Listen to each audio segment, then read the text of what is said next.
4:35, avanzamos en otros temas. En Chile, 2 de cada 3 personas duermen peor desde la pandemia. Es un mal silencioso que angustia y que también tiene alcances mundiales y además muchas veces alcances físicos que no siempre los percibimos. Queremos hablar de este tema con el doctor Ignacio Gutiérrez, neurólogo especialista en medicina del sueño de la clínica Somno. ¿Cómo está, doctor? Hola, Cristian. Muchas gracias por acompañarnos. Muchas gracias por invitarme. ¿Qué tan grave es lo que estamos padeciendo y que uno lo percibe, sin embargo, en la cantidad de comentarios, de que no puedo dormir, que tengo insomnio?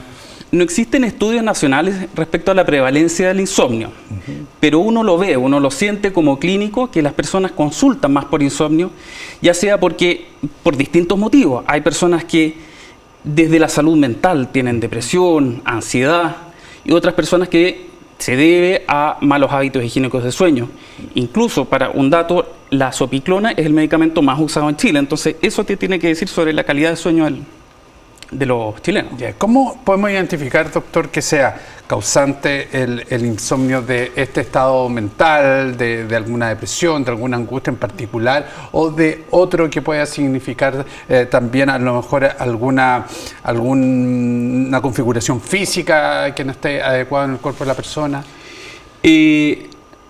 Bueno, hay que preguntarle a la persona si tiene factores y tiene hábitos de higiene del sueño saludables. Si la persona se acuesta con redes sociales, come muy abundantemente durante la noche, ve mucha tele o hace su vida en la cama. Hay gente que no usa la cama para dormir, sino hace toda una vida, come, trabaja, discute con la pareja, ¿ya?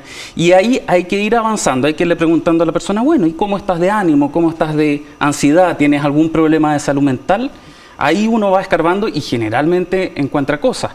¿Usas alcohol? De repente hay gente que toma alcohol para dormir, o usa algún medicamento prescrito. Hay gente que compra los medicamentos en la feria, o que algún médico se los prescribe y se quedan un poco con ese hábito de tomar medicamentos para dormir. Lo que puede generar una dependencia. Absolutamente, y ese es un problema aún mayor. Claro, porque ya entramos en una adicción que es difícil también controlar. Ahora, ¿qué tan...? Porque uno dice, ya, pasé una noche de insomnio, pasé un par de noches sin poder dormir, ok, andaré con sueño al otro día, pero muchas veces se cree que esa es la única consecuencia del sueño. ¿Qué tan complejo es el no tener una higiene del sueño, no tener una periodicidad en cuanto a las horas que se duerme? Lo que pasa es que los problemas se cronifican, o sea, si tú o yo no dormimos por un par de noches o tenemos problemas esporádicos para dormir, bueno, no pasa nada, tendremos un poco de sueño al día siguiente. Pero cuando los problemas se van cronificando, es decir, se va prolongando, ya llevas más de 3 meses con una dificultad para conciliar el sueño o para mantenerte durmiendo o con despertares precoces, no solo va disminuyendo la energía, también va disminuyendo el ánimo, la irritabilidad, la tasa de accidentes laborales y también de tránsito aumenta. Entonces es algo que si es crónico hay que ponerle atajo. Ahora vemos el insomnio, pero también vemos que hay muchas personas que tienen un ronquido muy fuerte durante de la noche y lo ven como una condición en que no necesariamente le ponen atención o no necesariamente se atienden. ¿Qué tan complejo es tener esos niveles de ronquido? Exacto, esos son los trastornos respiratorios del sueño. Los trastornos respiratorios del sueño, habitualmente representados como el ronquido, es fácilmente identificable. La señora, la pareja del paciente dice, oye, no me deja dormir en la noche. Y yo les pregunto, bueno, ¿y deja de respirar entre ronquido y ronquido? Ah, sí, se queda como 10 segundos, se queda como 20 segundos. Y eso se prolonga a lo largo de la noche y uno le pregunta, ¿cómo estás de sueño? ¿Cómo estás de energía? Habitualmente te van a decir que están cansados, que se duermen en todos lados. ¿Qué dolor de cabeza? Dolor de cabeza, se sientan, por ejemplo, a descansar sin la intención de dormirse y se duermen, se ponen a ver una película y se duermen. Ahora, de nuevo, esa es como la consecuencia que uno tiende obviamente a percibir, pero ¿hay alguna consecuencia silenciosa que no nos damos cuenta ante esa falta de oxigenación a propósito de los ronquidos? Por supuesto, o sea, la somnolencia es la consecuencia más directa y más evidenciable a corto plazo, pero a largo plazo el cuerpo, el corazón, las arterias, el cerebro requiere un proceso de metabolismo y de limpieza y de reparación que se produce en las etapas profundas del sueño, en un sueño normal. Y si uno no tiene esas etapas profundas, reparadoras de sueño, el corazón, las arterias, el cerebro y otros órganos se van a ver sometidos a un estrés. Yo le digo a los pacientes, mire, hacer apnea de sueño es como estar en el Everest o ir a bucear en la noche, porque baja la concentración de oxígeno en la sangre y la persona no lo percibe. ¿Ya? Y eso genera un estrés metabólico, un estrés cardiovascular y que termina en mayor riesgo de mortalidad y de morbilidad. ¿Y es acumulativo?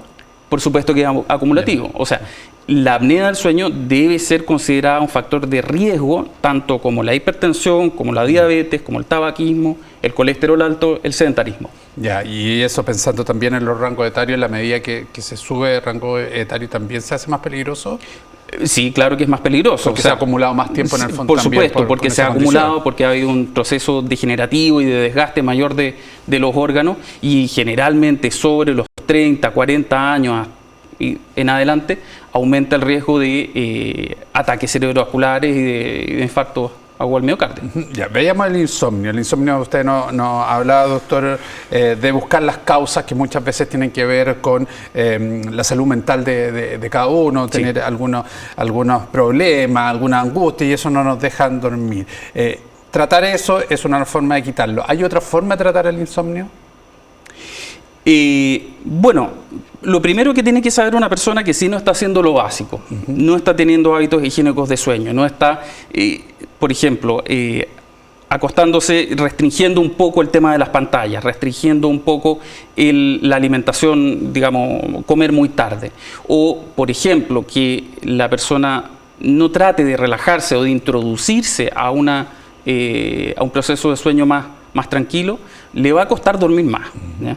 Y una vez que hemos revisado los hábitos higiénicos de sueño, hay que preguntarle si tiene alguna enfermedad o si efectivamente tiene alguna patología de salud mental.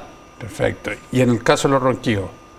En el caso de los ronquidos, la persona, aparte del antecedente de roncar, si tiene pareja o alguien que la acompañe, preguntarle si... Acerca de la apnea. Acerca de las apneas.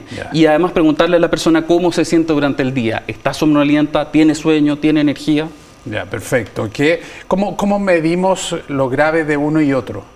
¿Cómo medimos la gravedad en un insomnio? Porque usted hablaba de que nosotros podemos pasar un par de noches y eso es completamente normal. ¿Qué tan grave o cuándo nos tenemos que preocupar del no poder dormir en el caso del insomnio y cuándo nos tenemos que preocupar cuando esos ronquidos ya lleguen a niveles que no dejan dormir a la otra persona o que la otra persona siente que hacemos esta apnea?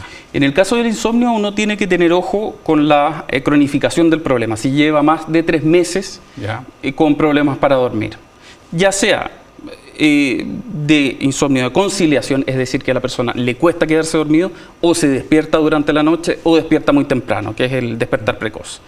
Y si eso se prolonga por más de 3 meses, sí es algo que hay que consultar y hay que evidentemente tratar y estudiar. ¿Y en el caso de los ronquidos? Y en el caso de los ronquidos, preguntarle a la persona si ronca, si no amanece, si no duerme con nadie y no sabe si ronca o no, preguntarle, ¿amaneces con la garganta inflamada? ¿Amaneces con la boca seca? ¿Por qué uno ronca, doctor? Uno ronca porque se produce un colapsamiento, un desplome de la vía aérea. Uno nace con una vía aérea que cuando está de pie mantiene su forma, su estructura, que es un tubo de músculos y de mucosa que permite que entre y salga el aire sin problemas.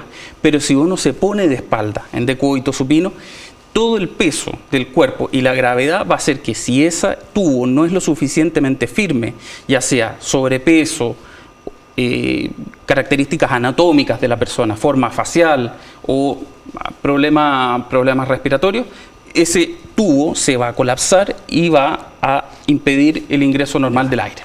Hoy día vemos redes sociales, algunos comerciales que ofrecen ciertos productos que pueden hacer modificar un poquito el movimiento de la mandíbula, no sé si lo he oído, algunas cosas en la nariz. ¿Sirven ese tipo de productos? En el caso del dispositivo de avance mandibular sí sirve. Pero tiene que ser... por supuesto, tiene que ser indicado por un especialista en sueño, ya sea otorrino, ya sea neurólogo, especialistas en sueño, porque no es para todas las apneas de sueño. Hay otras apneas que con ese dispositivo, que es una suerte por ejemplo, de protector que se ponen los boxeadores, que lo que hace es avanzar la mandíbula y hacer que estas estructuras como que se colapsan, no se colapsen y mantengan cierta forma. Pero hay casos en que ya sea distintas estructuras anatómicas son muy voluminosas, muy grandes, sobrepeso es importante, en que eso no basta y hay que usar un CPAP, Claro. que es presión continua. Exactamente. ¿Y lo de la nariz? Que bueno, algunos que se ponen No, acá. no, la verdad es que no hay nada demostrado en cuanto a esos dispositivos nasales que mejore el flujo respiratorio. De oxígeno. Exacto. Ahora, doctor, hablamos en el inicio de esta entrevista y en la introducción que tiene que ver con las estadísticas de 2 cada 3 después de la pandemia. ¿Por qué se produce este fenómeno? ¿Es la condición en que estamos? ¿Lo estresados que estamos? ¿Hay alguna razón de esa Sí, estadística? la pandemia nos echó a perder la salud mental a la mayoría de los chilenos. Ya. O sea, hay que pensar en eso. Nos quitó rutinas, nos quitó estructuras, nos quitó hábitos que habíamos adquirido a lo largo del tiempo, y con esto de quedarse en la casa, de no ir a trabajar o de trabajar desde la casa, se van modificando ciertos parámetros, marcadores de tiempo que nos iban haciendo tener un ritmo de sueño. Además de la ansiedad que provocaba el hecho de estar en pandemia. ¿Qué es una higiene de sueño positiva en rango etario? Primero en niños, en jóvenes y ya en adultos. Un buen hábito de higiene de sueño requiere respetar los ciclos circadianos, es decir, ser un poco parecido a los pájaros, que se levantan con la luz y se van a su nido, a su madriguera con la oscuridad. Exacto. Primero, empezar a respetar los ciclos circadianos. Empezar a cuidar el ambiente en el que uno va a dormir. Disminuir la intensidad lumínica. La intensidad lumínica, sobre todo las pantallas LED, las pantallas azules, los tubos fluorescentes, van a generar la destrucción metabólica de la melatonina a nivel cerebral. Y esta hormona, que muchas personas la toman, por ejemplo, la compran en la farmacia, claro. Se la suplementan, se destruye el metabolismo si no están esos factores presentes. Además de muchos factores conductuales, o sea, ¿para qué estamos usando la cama? Si yo uso la cama para dormir, para trabajar, para comer, para pelear, le estoy dando a mi cuerpo, me estoy haciendo un hábito de que ese mueble no es solamente para dormir. Finalmente, doctor, ¿cuántas son las horas que necesitamos dormir? No es estrictamente necesario dormir 7 horas, que es el promedio de un adulto. 7 horas y media. Eso es un promedio, eso es estadístico. Hay personas que duermen 5 horas, hay personas que duermen 6 horas, y si es un sueño de buena calidad en que no hay somnolencia y hay buena energía durante el día, está perfecto. Y hay personas que necesitan dormir 9 horas, 10 horas, que son los dormidores largos, que ha sido así toda su vida, y lo más probable es que su familia también cumplan esas características de ritmo de sueño, que necesitan esas horas para dormir y quedar bien. Pero el promedio son 7 horas y media. Muy bien, doctor Ignacio Gutiérrez, neurólogo especialista en medicina del sueño de Clínica Somno. Muchísimas gracias por estos minutos junto a nosotros. Encantado, Cristian. Muchas gracias. Y nosotros, cuando faltan 12 minutos para las 5 de la tarde, nos vamos a separar un instante. Ya vamos a regresar con más noticias.